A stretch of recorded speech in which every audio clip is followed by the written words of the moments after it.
24 ans se sont écoulés depuis ce jour de 2002 où un petit pays d'Afrique de l'Ouest a fait trembler la planète football.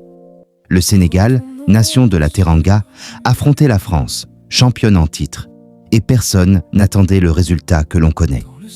Aujourd'hui, en 2026, les souvenirs de ce match pèsent encore sur une nouvelle génération. Voici l'histoire. Le France, auréolé de son titre de 1998, favorite logique du groupe.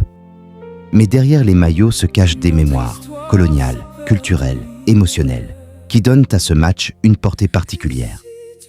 Pour des millions de Sénégalais, il s'agissait d'un moment de fierté, de dignité retrouvée.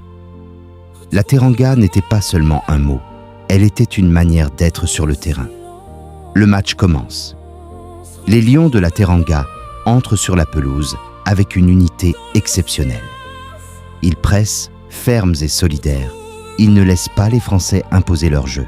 Les Français, stars et champions en titre, paraissent surpris par l'intensité de drapeaux sénégalais, resteront gravés dans la mémoire collective. 24 ans plus tard, le football a changé, mais la mémoire demeure. Le Sénégal a confirmé, au fil des années, son statut de grande nation africaine. Génération Sadio Mané, sacre continental en Coupe d'Afrique, renouvellement par des jeunes talents comme Lamine Camara, renforcement des compétitions locales et présence massive de la diaspora. La France, elle, est restée une puissance mondiale, portée par des générations de joueurs formés dans un réseau d'académies efficaces. Elle conserve toujours des talents exceptionnels et une profondeur d'effectifs. En 2026, les protagonistes ne sont plus les mêmes, mais les enjeux émotionnels persistent.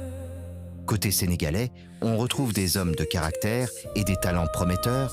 Sadio Mané reste une icône, selon sa présence ou son rôle symbolique. Gana Gueye apporte sa solidité au milieu.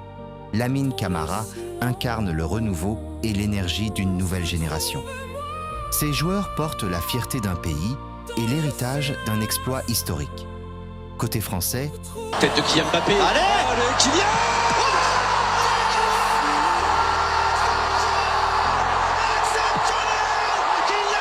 Kylian Mbappé symbolise la superstar moderne, l'homme de la pression médiatique et des attentes immenses.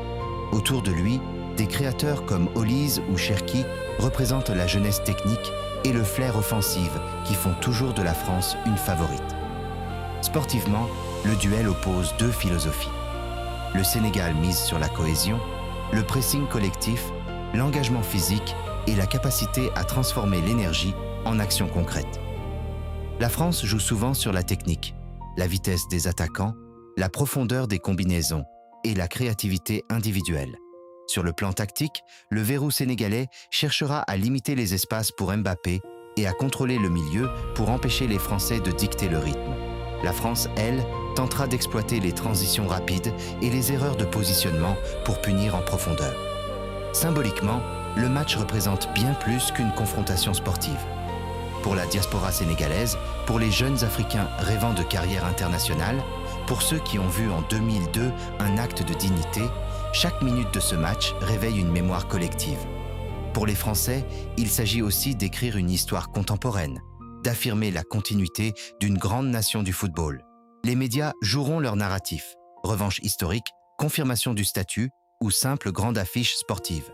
Plusieurs scénarios sont possibles et chacun porterait des conséquences narratives différentes.